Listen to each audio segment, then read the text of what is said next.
Meu Deus, eu vos adoro e vos amo com todo o meu coração nesta manhã. Agradeço-vos por me ter criado, me ter feito cristão, conservado-me nesta noite. Ofereço-vos todas as minhas ações, pensamentos e palavras deste dia de hoje. Que tudo seja, Senhor, conforme a vossa santa vontade e para a vossa maior glória. Livrai-nos, Senhor, da tentação e do pecado, do perigo e do mal. Esteja a vossa graça comigo e com todos os meus caros. Assim seja. Em nome do Pai, do Filho e do Espírito Santo. Amém. Bom dia, meus caros amigos, amigas. Evangelho de hoje de São Mateus, capítulo 13, versículo 36 até 43, onde Jesus explica aqui para nós, explica para os seus discípulos, explica também para nós, né, o sentido da parábola do joio. Aquela parábola que ele contou no capítulo 13 também, versículo 23, ele conta aqui, né, um agricultor semeou lá o trigo, né? Mas quando o trigo começou a granar, né? Ou seja, dar as espigas, apareceu também o joio. Não é interessante, o joio só aparece quando o trigo começa a dar semente, a dar fruto, né? Aí aparece o joio. E aí, né, os empregados perguntaram para o patrão, se não semeou uma boa semente aí? Ele disse, sim, semeei. Né? Mas como é que surgiu então o trigo? Ah, é algum inimigo, que enquanto nós dormíamos, veio aí e lançou o joio no meio do trigo. Né? E aí os empregados pediram ao patrão se podia arrancar o joio. Ele disse, não, arranca não, senão vocês vão arrancar trigo junto, porque o joio é parecido com o trigo. Deixa o trigo amadurecer, dar fruto direitinho. Aí no final a gente vai colher o joio, queimar, e depois o trigo vai para o celeiro. Bom. E Jesus fala então aí da separação que haverá na eternidade. E no Evangelho de hoje diz assim: Jesus deixou as multidões, depois de contar essas parábolas todas, e foi para casa. Seus discípulos aproximaram-se dele e disseram: explica-nos a parábola do joio. Né? Os discípulos não entendiam as coisas muito bem, não, né? Jesus tinha que explicar para eles, explicou a parábola do semeador, agora explica a parábola do joio. Jesus respondeu: aquele que semeia a boa semente é o Filho do homem.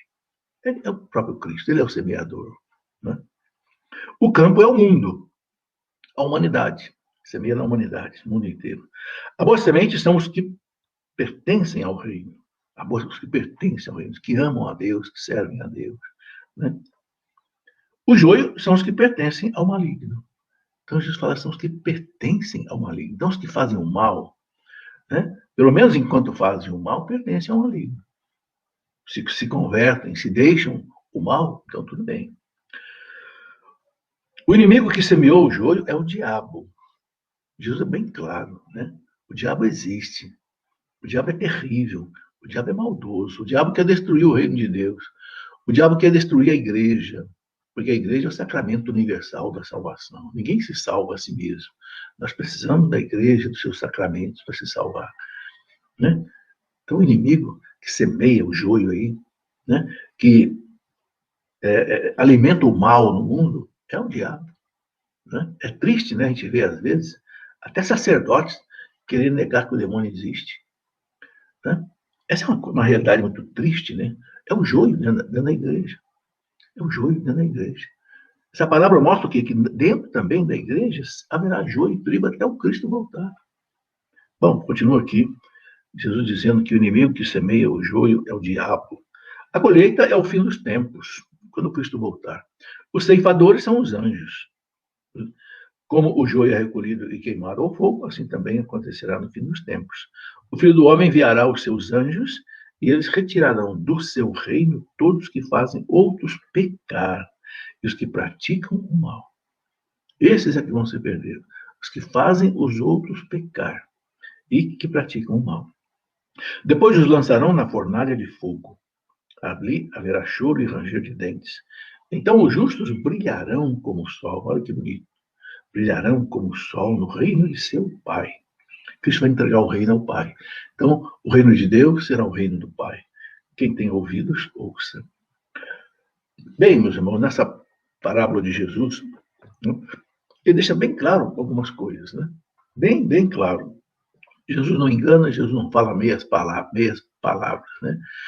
Ele semeia a boa semente, o evangelho, no mundo inteiro. Né? Mas aí o demônio semeia o joio. O que são as joias? As heresias, né? As mentiras. Né? O mundo está dividido em duas partes. A verdade do Espírito Santo e a mentira do demônio. Jesus chama o Espírito Santo do Espírito da verdade, que ensinar-vos-á toda a verdade. É a segurança da igreja, é a beleza da igreja, essa promessa que Jesus fez na Santa Ceia para os discípulos, que o Espírito Santo ensinar-vos-á todas as coisas. Por isso a igreja sabe que o que ela ensina é a verdade. Há 2000 anos. Temos um credo de 2000 anos que nunca mudou. Temos 7 sacramentos há 2000 anos que nunca mudaram.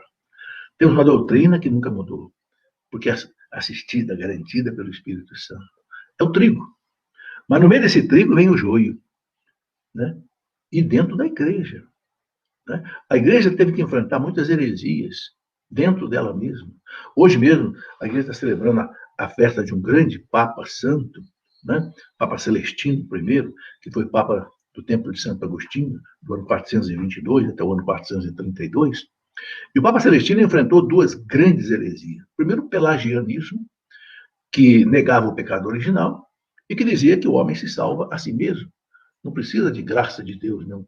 Quem se pôs contra essa heresia fortemente foi Santo Agostinho. Realizou um concílio em Cartago, ali no norte da África. Esse concílio condenou o pelagianismo de Pelágio, que era um monge famoso, né? Carismático, né? Carismático no sentido assim de atrair muita gente, né? E Santo Agostinho depois levou a questão para o Papa Celestino e o Papa condenou o pelagianismo. Foi quando Santo Agostinho disse: Roma locuta, causa finita. Roma falou, encerrou a questão. Né? Depois ele teve que enfrentar também o nestorianismo de Nestório, que lá por volta do ano 431 negava que Nossa Senhora fosse mãe de Deus, dizia que há dois Jesus, e Jesus tem, há duas pessoas em Jesus e há duas, né, naturezas em Jesus. De jeito nenhum. Cristo é um só. Ele tem uma pessoa só, essa pessoa é a pessoa divina. Ele tem duas naturezas, é diferente, mas... E o nestorianismo negava que Nossa Senhora fosse mãe de Deus, Theotokos. Então, o concílio de Éfeso, no ano 431, né, condenou o nestorianismo no tempo do Papa Celestino I. Então, a igreja sempre teve que lutar contra essas heresias. Né? Lutou contra a heresia que negava a divindade de Cristo, o arianismo, que deu um trabalho tremendo para a igreja. Né? Lutou contra o monofisismo, que negava que Jesus tivesse uma natureza humana. Lutou contra o monoteletismo, que negava que Jesus tivesse uma vontade humana.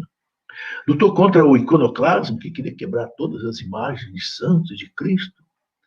E hoje a igreja luta também contra muita heresia, dentro da igreja.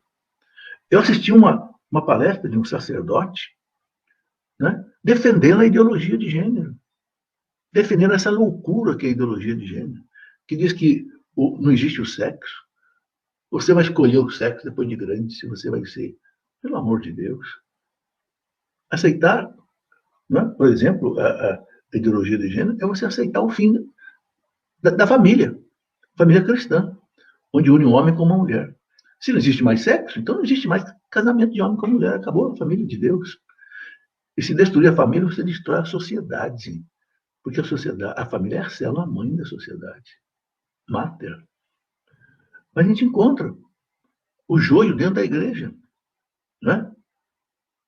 Eu já vi jovem dizer para mim o seguinte: professor, eu fui confessar e o padre disse para mim que não é pecado, não, eu transar com a minha namorada. Como não é pecado? A Bíblia, a igreja chama de fornicação, a vida sexual antes do casamento ou fora do casamento. Né? O outro quer dizer que, né, a prática homossexual não é pecado, não, é amor. Se é amor, então pode haver amor entre dois homens também, então pode haver aquilo que ele chamava de sodomia, o pecado terrível de Sodoma e Gomorra. Claro, a gente respeita quem quiser viver aí do seu jeito. Nós temos que respeitar profundamente todas as pessoas em suas crenças e etc., suas opções. Não é isso que eu estou... Não é discriminação. Agora, pregar, aí é diferente. Né? Quando no ano de 1994, no ano da família, o Parlamento Europeu considerou juridicamente válido o casamento de pessoas do mesmo sexo, o Papa João Paulo II, na janela do Vaticano, disse: não. Ser compreensivos com aquele que tem a tendência homossexual, tudo bem, claro, temos que ser compreensivos, sim.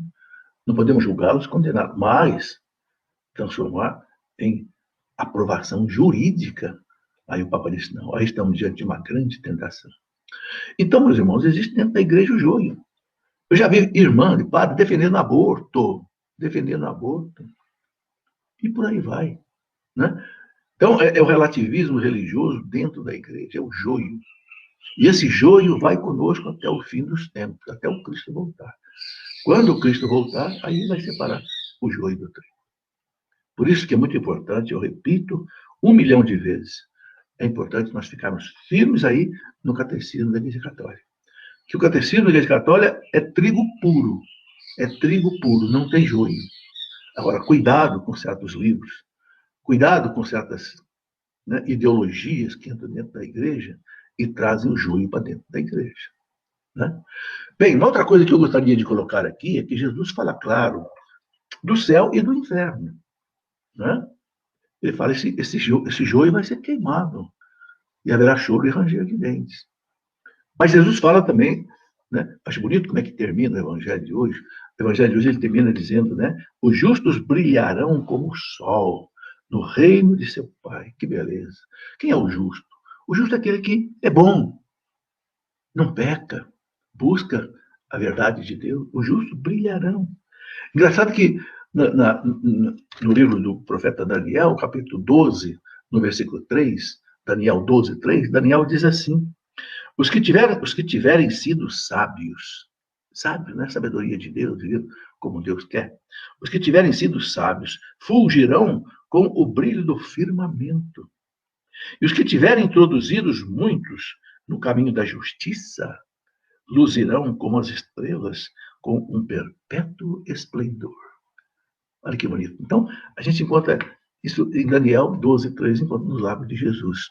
Os justos, os sábios, que optarem pelo bem, optarem por Cristo, né, pelo reino de Deus, vão brilhar como as estrelas, por toda a eternidade, vão brilhar como o sol.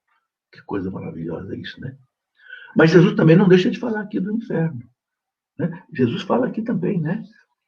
Todos que fazem outros pecar, e os que praticam o mal, né, serão lançados na fornalha de fogo. Então Jesus coloca duas coisas aqui. Os que levam os outros a pecar. Uma coisa é você pecar por fraqueza. Outra coisa é você levar as pessoas a pecarem. Né? Entende? Ah, vamos comigo assaltar aquela casa ali, roubar aquilo ali. Ah, vamos comigo fazer essa corrupção aqui.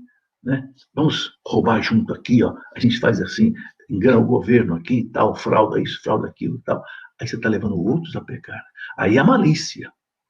Uma coisa é a gente pecar por fraqueza, né? Às vezes por gula, às vezes um pecadinho de inveja, um pecado de ciúme, um pecado de, não sei, maledicência, né? Um pecado de, sei lá, soberba, aquela fraqueza nossa, né? Outra coisa é você promover o pecado. Jesus fala aqui, aqueles que levaram os outros a pecar. Sabe, gente que abre aí, explora a prostituição, explora, né, o pecado dos outros, né? Aí, esses carregam um pecado dobrado. Né? Deus sabe a nossa fraqueza, Deus sabe a nossa miséria, Deus está pronto para perdoar a nossa miséria, a nossa fraqueza.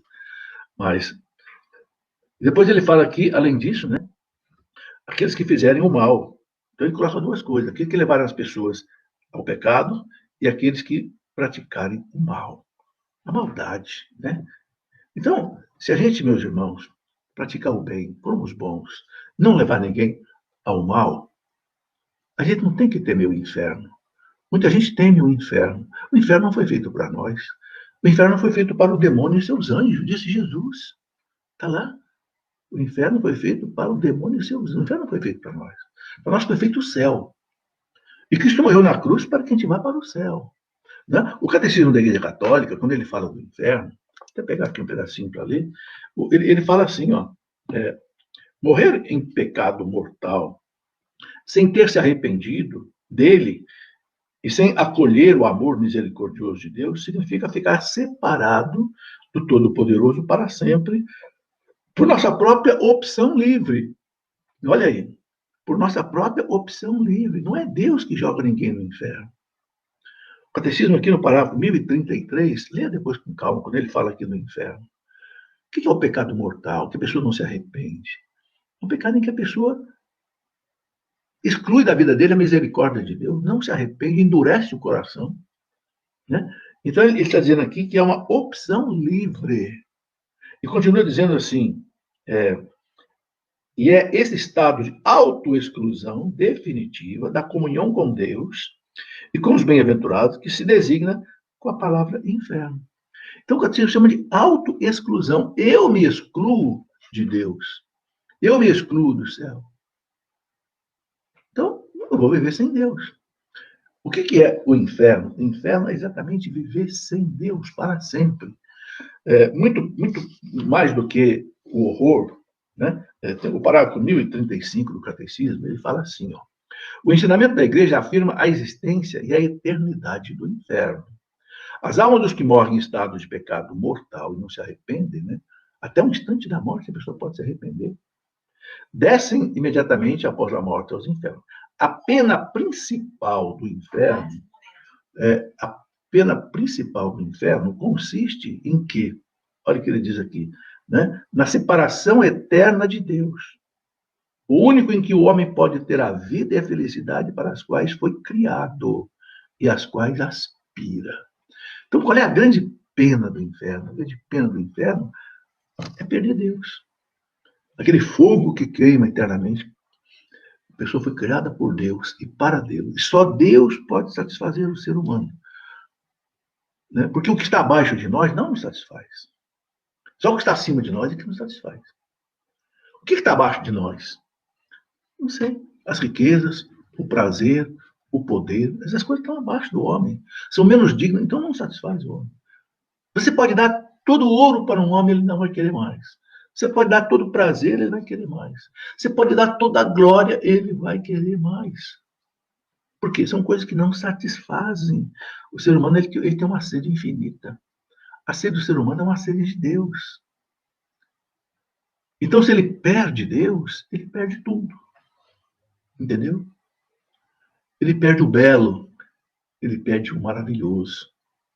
Então, a gente precisa mesmo, meus irmãos, lutar. Se arrepender sempre dos pecados, fazer o bem, né? Não se excluir de Deus, de jeito nenhum, e saber que Deus é Pai, Deus é misericordioso. São Paulo fala, Deus quer que todos se salvem. Não existe predestinação para o inferno. Deus quer que todos se salvem e cheguem ao conhecimento da verdade. Agora, tem que viver a verdade. Tem que viver no trigo, não no joio. O Catecismo fala, parágrafo 851 do Catecismo. A salvação está na verdade. Então, meus irmãos, vamos abraçar a verdade que está no Catecismo da Igreja e vamos viver como Deus quer, fazendo o bem e nunca levando ninguém a pecar. Aí nós estamos na alegria de Deus. Amém.